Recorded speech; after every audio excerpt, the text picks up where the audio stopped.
Ovaj neobično vrijedan kameni natpis, čuvan u Splitskom muzeju hrvatskih arheoloških spomenika, jedan je od samo 2 sačuvana kamena natpisa hrvatskih vladara iz 10. stoljeća.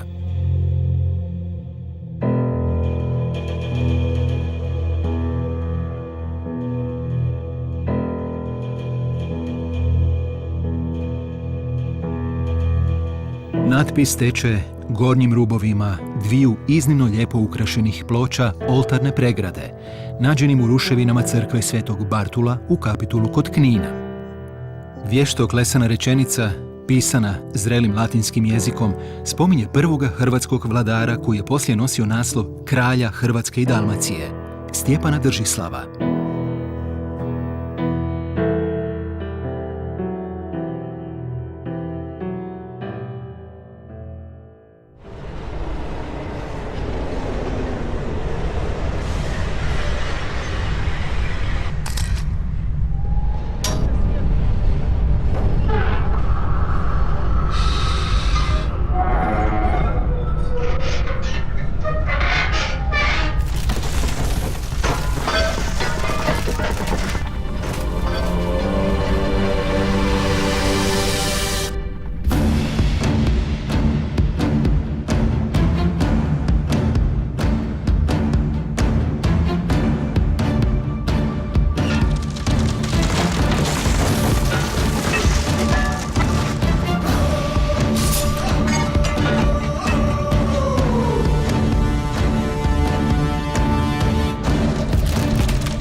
Listopad je godine 976.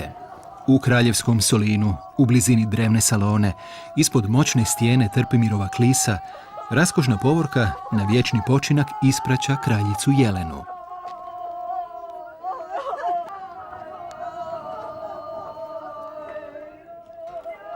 Nemamo povijesnih podataka o sudionicima događaja, ali možemo pretpostaviti da su na pogrebu bili dalmatinski biskupi na čelu sa splitskim nadbiskupom, te hrvatska kraljevska obitelj, Jelenin sin Stjepan Držislav, njegova supruga, te njihova 3 sina koja su nam poznata iz povijesnih izvora, Svetoslav, Krešimir i Gojslav.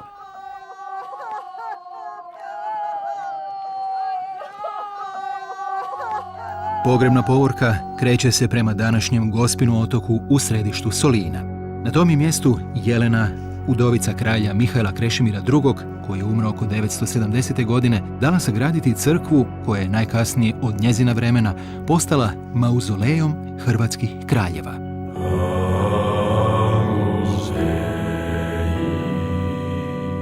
Gospa od otoka je značajna u nekoliko pogleda.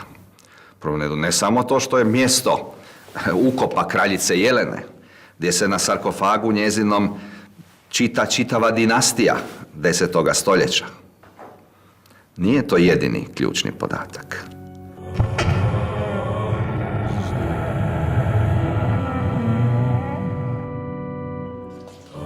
U prvim arheološkim iskopavanjima početkom 20. stoljeća na Gospinu otoku pronađeni su ostaci crkve za koju se pretpostavlja da je bila posvećena Svetoj Mariji i Svetom Stjepanu.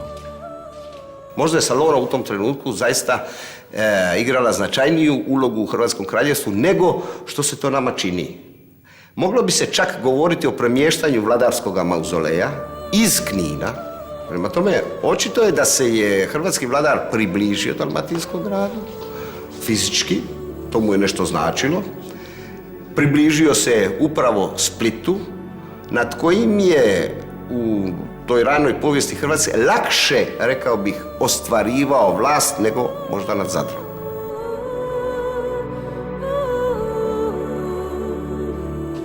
Mauzolej hrvatskih vladara nalazio se u narteksu, ulaznom prostoru crkve smještenom ispod vestverka, odnosno zvonika.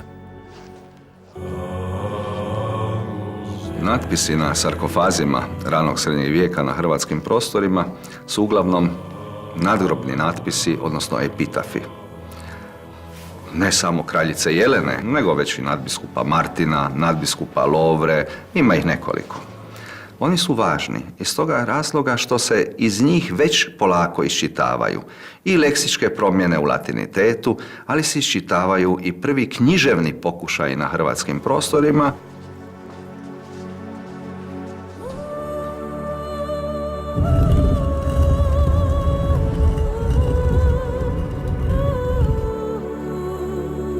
Don Frane Bulić, voditelj iskopavanja u ruševinama mauzoleja, pronašao je velik broj fragmenata nečega što je izgledalo poput velikoga latinskog natpisa.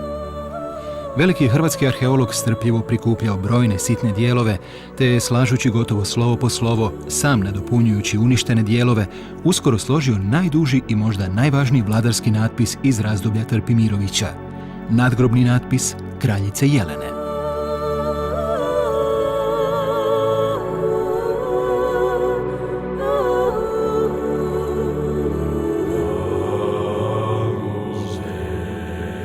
Čitajući kraljičin natpis, možemo rekonstruirati hrvatsku dinastičku povijest velikoga dijela 10. stoljeća.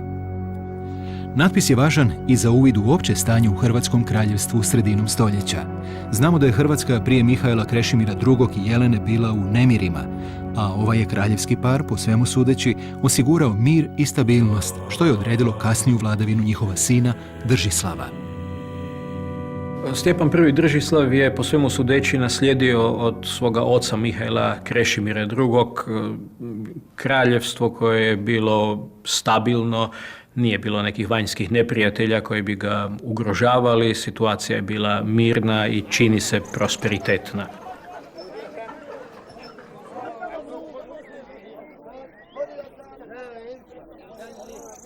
Ova je stabilnost vjerojatno dijelom pridonijela relativnom siromaštvu izvora iz ovoga vremena. Pisani izvori uglavnom se bave krizama i ratovima, kojih je u Držislavovo vrijeme bilo znatno manje. Kako nema podataka o trzavicama između dalmatinskih gradova i hrvatske unutrašnjosti, možemo pretpostaviti da su gotovo 3 desetljeća Držislavova kraljevanja bili vrijeme čvršćeg povezivanja obale i zaleđa. U skladu s tim, vjerojatno je intenzivirani proces razvoja urbanih središta i na obali i u unutrašnjosti. Hrvatski vladar istodobno jačao svoj legitimitet preko kraljevskoga Solina, hrvatskoga grada u neposrednoj blizini antičke Salone. Važan izvor za ovo vrijeme jesu i spomenute kapitulske oltarne ploče. Na njima se, osim Držislava, koji se naziva Dux Magnus, veliki knez, spominje još jedan Dux, najvjerojatnije njegov sin i nasljednik Svetoslav. Ovaj je natpis toga važan dokaz o očitim pokušajima uređenja politike nasljeđivanja prijestolja. Držislav je u to vrijeme bio ili još neokrunjeni kralj ili prijestolonasljednik svoga oca Mihaela Krešimira, a Svetoslav vjerojatno idući u nasljednom nizu.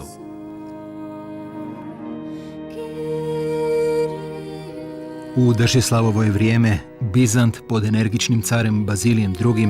Ponovno ušao u velik sukob s ojačanom Bugarskom i njezinim vladarom Samuilom. Po svemu sudeći, i u ovom sukobu Bizantu je bilo iznimno važno savezništvo hrvatskoga vladara. Držislav je, poput nekoć Tomislava, odabrao biti bizanskim saveznikom. Pružio je utočište bugarskom disidentu i Samuilovom protivniku Pinciju, a Bizant ga je nagradio poslavši mu oznake kraljevske vlasti, među kojima je čini se bila i kruna. To se vjerojatno dogodilo u već poodmakloj fazi Držislavove vladavine. O tome nam piše Toma Arhidžakon u 13. stoljeću, ali nemamo nekog razloga sumnjati u to. Dakle, dobio je krunu iz Bizanta i dobio je titule eparha i patricija. Eparh znači upravitelj neke pokrajine, dakle vjerojatno se time mislilo reći da on upravlja Dalmacijom, odnosno dalmatinskim gradovima. I kako kaže Toma Arhidžakon, od njegovog vremena nadalje hrvatski su vladari nosili titulu kraljeva Hrvatske i Dalmacije. Po nekim tumačenjima i samo ime Stjepan neka je vrsta dokaza Držislavove krunidbe bizantskom krunom. Grčka riječ Stefanos znači ovjenčan, odnosno okrunjen.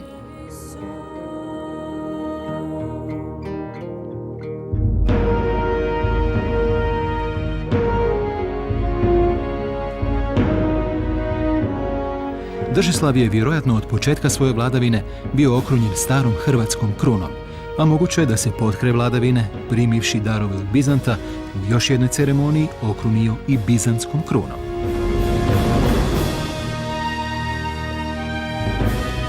Za razliku od Tomislava, koji čini se imao simboličnu vlast nad dalmatinskim gradovima, Stjepan Držislav vjerojatno je bizantskom Dalmacijom vladao osjetnije. Iako izvori šute, čini se da je Držislavovo vrijeme bilo iznimno važno, možda i najvažnije razdoblje u povijesti stapanja Hrvatske i dalmatinskih gradova.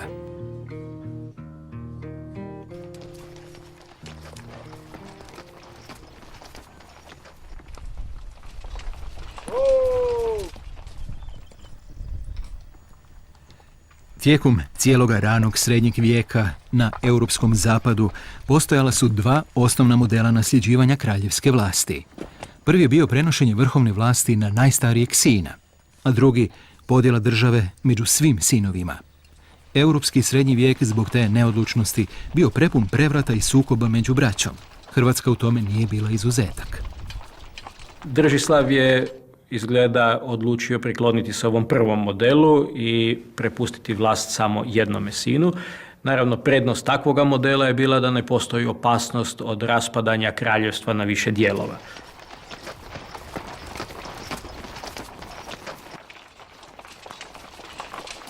Držislav, koji je umro oko 995. godine, svojim je suvladarom i nasljednikom kraljevstva učinio najstarijega sina Svetoslava, zvanoga Suronja. Međutim, unatoč pokušaju uređenja nasljedne politike, u Hrvatskoj se dogodio raskol. Dva mlađa Držislavova sina, Krešimir i Gojslav, očito se nisu slagali s očevom odlukom, te su ustali protiv Svetoslava. Hrvatska je, nakon stabilnosti duge Držislavove vladavine, ponovno bila u nekoj vrsti građanskog rata.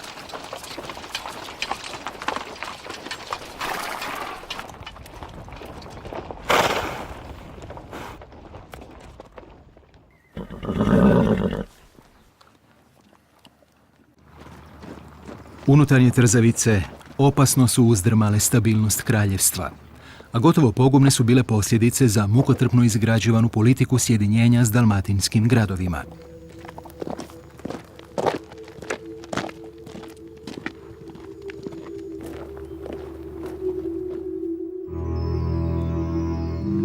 Naime, rasap središnje vlasti u Hrvatskoj iskoristila je Venecija, kojom je u to vrijeme vladala obitelj Orseolo. Poduzetni i agresivni dužd Petar Orseolo shvatio je da je trenutak pogodan za ostvarenje stare mletačke pretenzije, uspostavljanje nadzora nad istočnom Jadranskom obalom. Već spominjani Ivan Đakon, kroničar i Orseolov tajnik, opisuje nam duždav pohod hrvatskom obalom. Ta ekspedicija nije imala neposredno dugoročnih posljedica. Naime, hrvatski vladari su izgleda nakon nekoga vremena uspjeli ponovno povratiti vlast, ali kvarnerski gradovi Rab, Krk, Cres i Osor ostali su od tog vremena manje-više trajno pod vlašću Venecije. Mletačka vojska na hrvatskoj obali nije naišla na gotovo nikakav otpor. Jedan po jedan, gradovi od Kvarnera do Dubrovnika stavili su se pod zaštitu Venecije. Čak je i hrvatski i kraljevski Biograd priznao Duždevu vlast. U to vrijeme u osvetničkom pohodu bugarski car Samuilo prodro je sve do Zadra, no čini se da trajnih posljedica za Hrvatsku nije bilo. Nešto prije, Bazilije II. Je južnu, odnosno gornju Dalmaciju, izdvojio kao zasebno vojno područje sa sjedištem u Dubrovniku, a dubrovački je biskup oko godine 1000. uzdignut na čast nadbiskupa.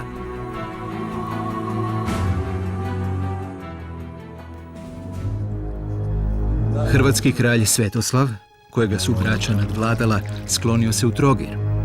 Iz izvora zaključujemo da je u Mletačkom Duždu vidio saveznika. Tako je svoga sina Stjepana dao Orseolu kao taoca. To je u ranom srednjem vijeku bio uobičajen način jamstva savezništva. Svetoslavov sin je u Veneciji vjenčan Orseolovom kćeri Hicelom. Iz braka hrvatskog princa Stjepana i mletačke princeze nastala je pobočna grana obitelji Trpimirovića, u povijesnoj znanosti uglavnom nazivana lozom Svetoslavića. Svetoslavići su poslije, nakon protjerivanja obitelji Orseola iz Venecije, utočište našli na Mađarskom dvoru, te je vjerojatno dobili na upravu Slavonsko vojvodstvo.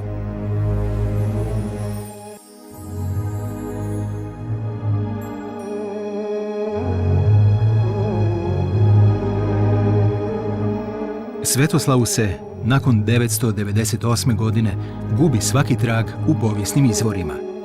Ne znamo kad i gdje je umro, a hrvatsko prijestolje pripalo je njegovoj braći Krešimiru III. I Gojslavu. Idućih nekoliko desetljeća hrvatske povijesti iznimno je slabo dokumentirano.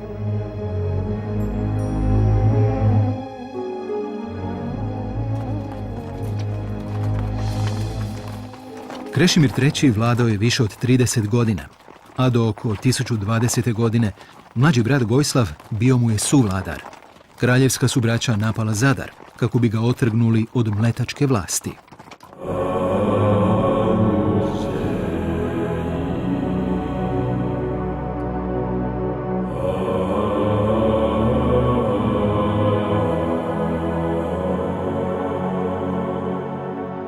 Krešimira III. Na hrvatskom je prijestolju oko godine 1030. naslijedio njegov sin Stjepan II. U njegovu vremenu imamo iznimno malo podataka, ali je očito bio vrlo poduzetan u vođenju vanjske politike. On je, čini se, pomagao ustanak u susjednoj Karantaniji, današnjoj Sloveniji, protiv njemačkog kralja Konrada II.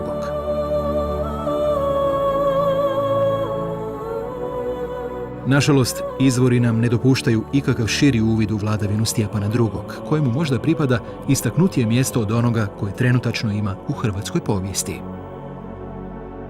Stjepana bismo mogli uvrstiti među važnije hrvatske vladare koji su osigurali jedno dulje razdoblje mira, ali eto, postao je žrtvom nezainteresiranosti kroničara koji zato nisu mislili da je važno njemu nešto pribilježiti.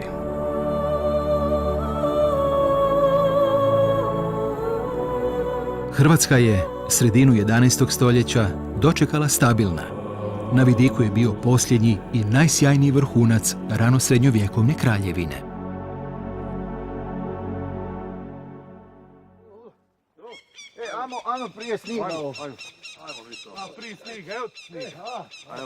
Potkraj 11. stoljeća Hrvatska je bila potpuno pokrštena zemlja, čvrsto smještena u okružje zapadnog kršćanstva. Međutim, stari su poganski običaji tiho su postojali ispod kršćanske površine. Kultovi poganskih božanstava uglavnom su prilagođeni kršćanstvu, ali još su uvijek imali određenu snagu i utjecaj na misaoni sustav ondašnjeg čovjeka. Izvori vode i prastare šume još su se potiho štovali kao posebna mjesta moći staroslavenskih bogova. Stoga ne treba čuditi činjenica da je seoski župnik u Splitskom zaleđu, kojemu su dozlogrdila praznovjerja njegovih župljana, odlučio uposliti naših 7 junaka na važnoj misiji – sjeći šumarka koji je od davnina smatran svetim gajem starih Slavena. Crkva je, Ako već nije neko sveto drvo ili gaj mogla uklopiti u životopis nekog sveca ili blaženika, poticala iskorjenjivanje takvih mjesta. Zanimljiv pokazatelj ove, nazovemo je tako, podzemne borbe kršćanstva i poganstva jest učestalost imena i toponima koji potiču od imena svetog Martina diljem Europe. Un des saints qui ont dans toute l'Europe I tako jedan od petorica koji su u cijeloj Europi imali najviše utjecaja u trenutku kristijanizacije bio je Sveti Martin. Martin est d'ailleurs Uostalom, Martin je najraširenije ime u Europi u društvima koja su prethodila 20. stoljeću. au XXe siècle le plus répandu en Europe. On je bio, možemo reći, šampion u sječi drveća. Un champion de l'abattage d'arbres.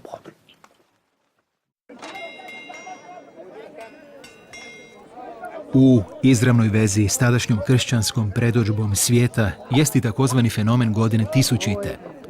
Iako je iščekivanje kraja svijeta na 1000. godišnjicu Kristova rođenja moderna historiografija preuveličala, neki su ondašnji intelektualci doista vjerovali da svijetu ubrzo dolazi kraj. Ne smijemo pretjerivati u zamišljanju općega straha od kraja svijeta. On je očito postojao, ali uglavnom u mislima ekstremnih mistika. Il semble qu'il n'y a pas eu de mouvement millénariste. Nije bilo milenarističkog pokreta 1000. godina. C'est que la grande majorité des chrétiens ne savaient pas que c'était long. A za to postoji dobar razlog, jer velika većina kršćana nije znala da je 1000. godina. Et on ne mesurait Nije bilo kalendara kao danas i nije se mjerilo vrijeme. le temps. A crkva koja je mjerila vrijeme prema službama u samostanima i zvona nisu govorili da je 1000. godina. Cloche ne disait pas que c'était l'an 1000.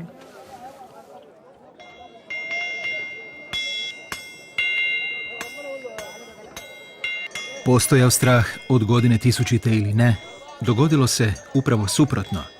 Od sredine 10. stoljeća u Europi je vidljivo opće poboljšanje životnih uvjeta. Ubrzan je gospodarski razvoj, te se smatra da se dogodio i određeni populacijski bum.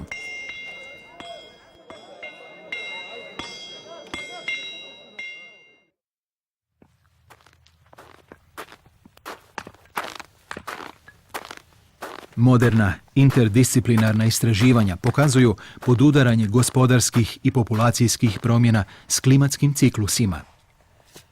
U ranom je srednjem vijeku čovjek bio gotovo posve nemoćan pred prirodom. Preživljavanje je u velikoj mjeri ovisilo o fizičkoj strukturi okoliša i čudljivosti prirode. Po svemu sudeći, u 9. i 10. stoljeću nastupilo je blago zatopljenje na europskom kontinentu. Daljnja istraživanja utvrdila su da je od kraja 10. pa sve do 14. stoljeća opće zatopljenje bilo još znatnije. Ekonomski razvoj u Europi od sredine 10. stoljeća, u Hrvatskoj nekoliko desetljeća poslije, očito je u nekoj vezi s ovim klimatološkim podacima. Za razliku od mračnih predviđanja ponekog onodobnog teologa o kraju svijeta, Europa je oko 1000 godišnjice Kristova rođenja umjesto propasti živnula.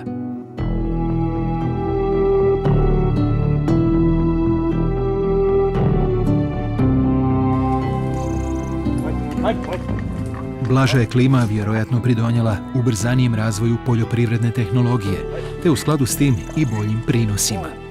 Spomenuti religijski razlozi izvrsno su se podudarali s potrebom proširenja obradivih površina, te su se šume krčile većim intenzitetom.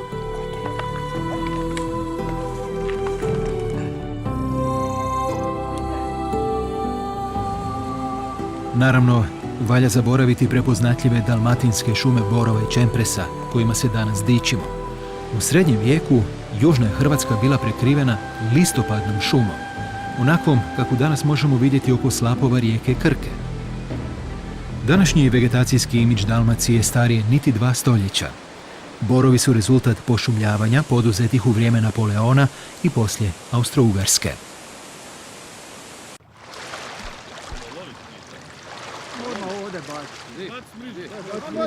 I naši su junaci s margine tadašnjega društva sudjelovali u ekonomskom i graditeljskom uzletu, dijelom prouzročenima spomenutim klimatskim promjenama. Stoga su proveli nekoliko mjeseci na moru, kao najamni radnici na obnovi krovišta Solinske bazilike. Dan odmora iskoristili su za odlazak u ribolov. Povijesni dokumenti kazuju da je sav narod zajednički ribario, kako se doslovno navodi u Rižanskom placitu s početka 9. stoljeća.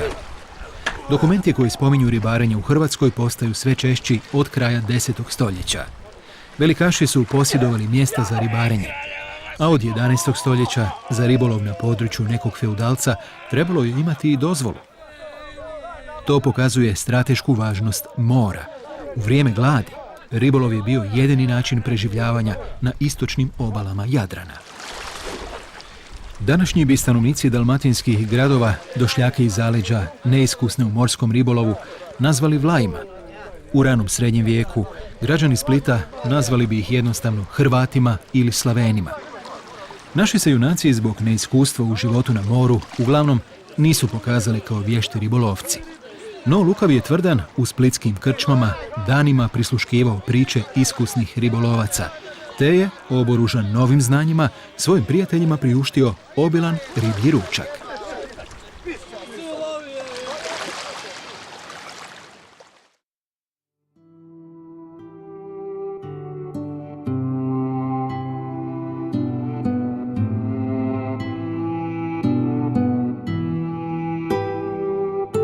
Ovaj prekrasan reljef danas se čuva u krstionici Splitske katedrale. Teško je pobrojati sve znanstvene rasprave nastale oko ovoga malog remek dijela. Spor se vodio, a vodi se još i danas oko pitanja koga prikazuje lik s krunom, koji dominira cijelim figuralnim prikazom na prednjoj strani krstionice. Ne možemo sa sigurnošću dati odgovor na to pitanje, ali s određenim oprezom možemo pretpostaviti da se radi o jednom od najvažnijih vladara u hrvatskoj povijesti, kralju Petru Krešimiru IV.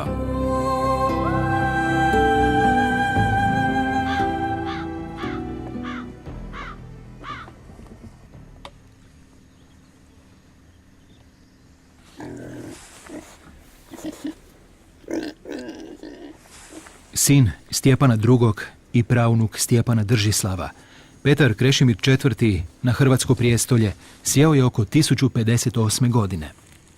Ni počeci njegove vladavine čini se nisu bili pošteđeni kontroverzi i tipičnog dinastičkog nasilja. Naime, iz takozvanog Korčulanskog kodeksa saznajemo da je Petar Krešimir bio optužen za ubojstvo brata Gojslava, kako bi se dokopao prijestolja. Nemamo povijesnih podataka kako i gdje se ubojstvo dogodilo, niti tko je za njega bio odgovoran.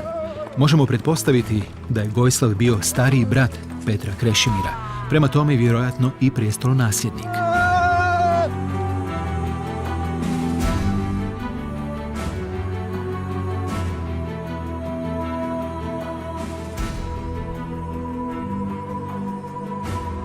Novi se kralj, zajedno sa svojih 12 župana svjedoka, pred papinim poslanikom zakleo da je nevin od bratobojstva.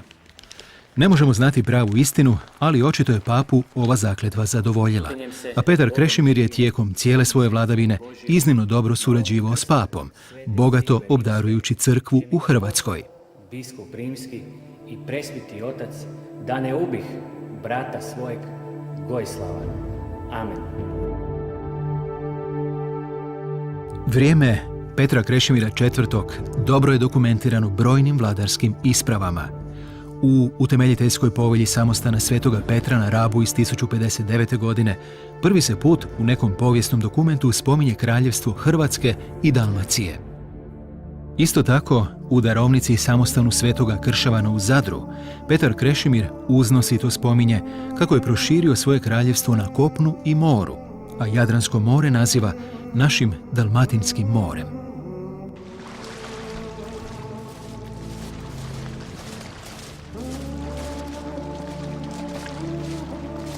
Očita samosvijest hrvatskoga kralja govori o stabilnosti države i ekspanzivnoj teritorijalnoj politici.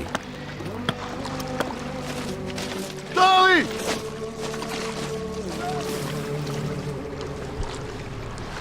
Kralj Hrvatski!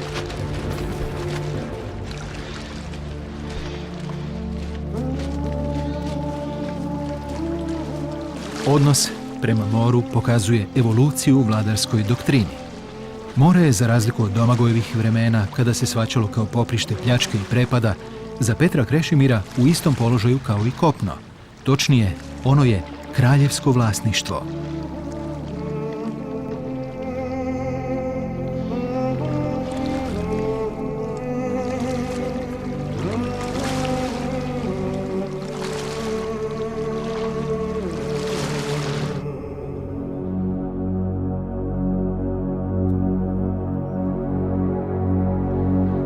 U tom svjetlu valja promatrati i osnutak Šibenika u vrijeme Petra Krešimira. Hrvatski je vladar svjesno stvarao vlastite centre moći na obali.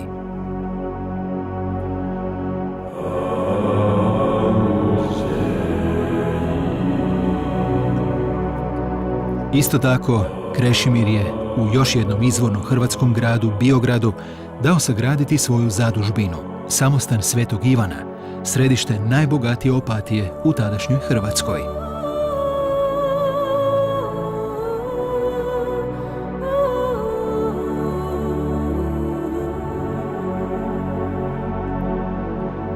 Ne znamo točno na kakva je teritorijalna proširenja Petar Krešimir mislio, ali može se pretpostaviti da je državu proširio prema Panoniji, Bosni, a zasigurno prema Bizantskoj Dalmaciji. Dotad neovisna Neretvanska kneževina u vrijeme Petra Krešimira sigurno je pod vlašću hrvatskoga kralja. Znamo također da je Krešimir 1073. godine pomagao protubizantski ustanak Georgija Vojteha na području Skoplja. U tom su ustanku sudjelovali i Dukljani, te bi se moglo pretpostaviti da se Krešimirov utjecaj osjetio i u dijelovima današnje Crne Gore.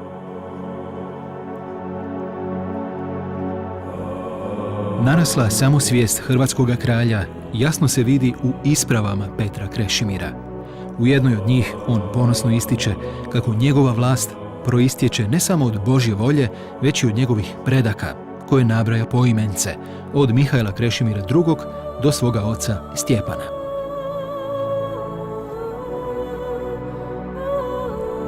Sredinom 11. stoljeća zapadna se crkva sve više udaljavala od svoje sestre na istoku. Godine 1054. u ostalom dogodio se i glasoviti crkveni raskol. Rimskom crkvom tijekom cijele druge polovice 11. stoljeća upravljali su poduzetni reformni vrhovni svećenici. Duhovna se vlast na zapadu sve više uplitala u politiku, smatrajući svojim isključivim pravom čak i utjecaj na ustoličavanje vladara.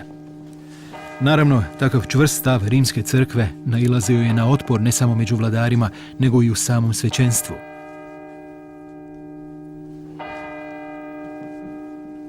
Stoga je 1060. godine u Hrvatsku poslan papin zastupnik Majnart, koji je među ostalim održao i crkveni sabor u Splitu.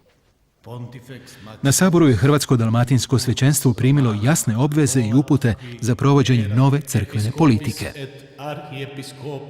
Na tom je saboru za splitskog nadbiskupa postavljen dotadašnji osorski biskup Lovro. Ovaj je svećenik bio najvažniji pristaša reformnog pokreta u Hrvatskoj, te je kao blizak prijatelj i suradnik hrvatskih kraljeva jedna od najvažnijih osoba ovoga dijela hrvatske povijesti.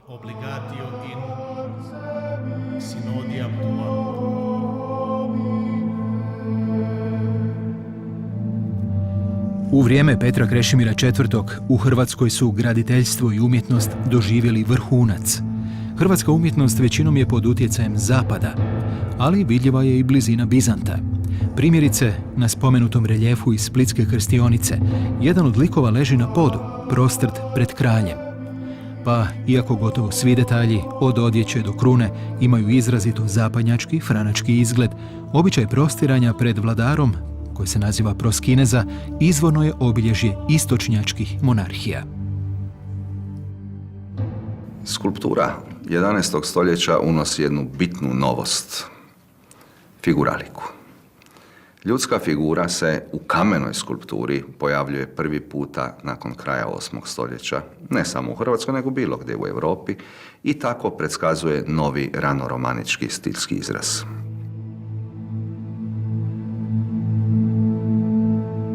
Možda najsjajniji primjer te nove figuralne umjetnosti iz hrvatskih prostora je oltarna pregrada iz crkve Svete Nedjeljice u Zadru. Vrlo vješto klesan prikaz biblijske priče, živ i narativan, izveden u stilu koji neodoljivo podsjeća na današnji strip, pokazuje svu raskoš izrade ove hrvatsko-dalmatinske klesarske radionice.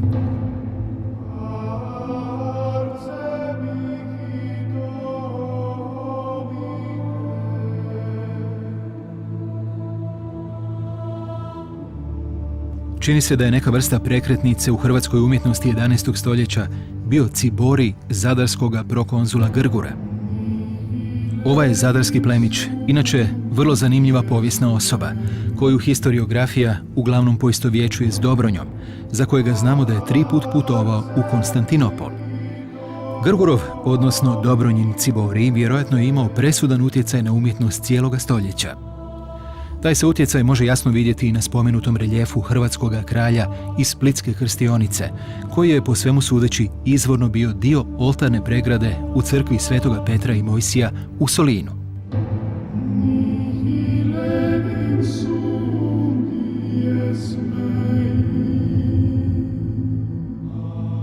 Hrvatska je prepuna crkvica raznih oblika, sagrađenih u razdoblju od 9. do 12. stoljeća. One su uglavnom malih dimenzija. Među njima, očuvanošću i ljepotom, ističu se na primjer crkvica Svetog Nikole u Selcima na Braču, zatim neobično lijepa crkva Svetog Petra u Omišu, potom ona Svetog Jurija iz sela Radun u Kaštelanskom zaleđu. Te svakako najpoznatija među njima crkva Svetog Križa u Ninu. Ono što je značajno za nju jest da znamo tko je investitor, a to je župan Godečaj, jer natpis njegov stoji na nadvratniku. Tako znamo da ne samo Gastika na Svetom Spasu u vrelu Cetine, nego i drugi, ili bilo ih je još nekoliko zapisanih, investiraju u izgradnju za spas svoje duše, kao što se normalno radilo u ranom srednjem vijeku. Na prvi pogled, arhitektura mnogih crkvica je nevješta, nepravilna, kao da ih je sagradio amater.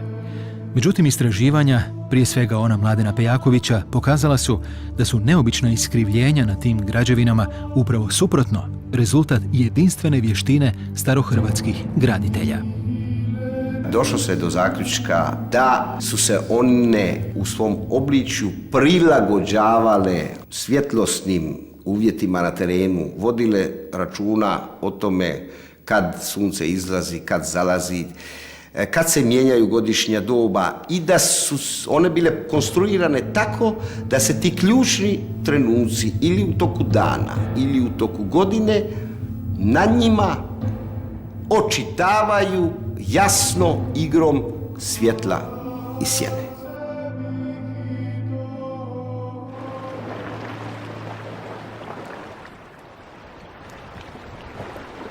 Početkom 70. godina 11. stoljeća u zbivanja na Jadranu upleli su se najzloglasniji europski ratnici toga vremena – Normani. Oni su 1074. godine napali kraljevstvo Petra Krešimira IV. Normanski vojvoda Amiko neuspješno je pokušavao osvojiti Rab, čiji su se stanovnici prema predaji obranili izlaganje moći svetoga Kristofora. Santo Cristoforo, salva nos!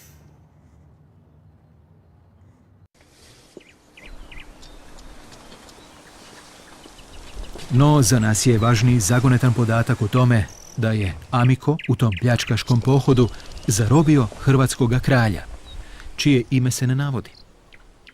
No, budući da nakon 1074. godine niti u jednom dokumentu više nema podataka o njemu, najvjerojatnije je taj noviti i zarobljeni hrvatski kralj bio nitko drugi nego Petar Krešimir IV.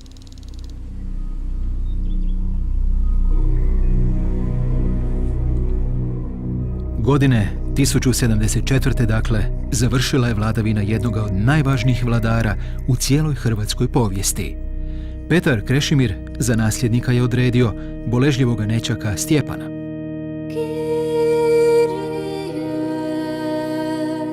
No, Hrvatsko je kraljevstvo imalo i bana, najvažnijega dostojanstvenika u državi, prvoga do kralja. Banovi su u proteklom stoljeću bili moćni velikaši, no, koliko znamo, nisu imali pretenzija na prijestolje. Krešimirov nečak Stjepan imao je nesreću da je u to vrijeme ban, a od 1070. godine i kraljev suvladar, bio jedan od najmoćnijih i najpoduzetnijih dotad, koji očito nije naumio šutke se složiti s kraljevom odlukom o nasljeđivanju. Dmitar Zvonimir.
Christe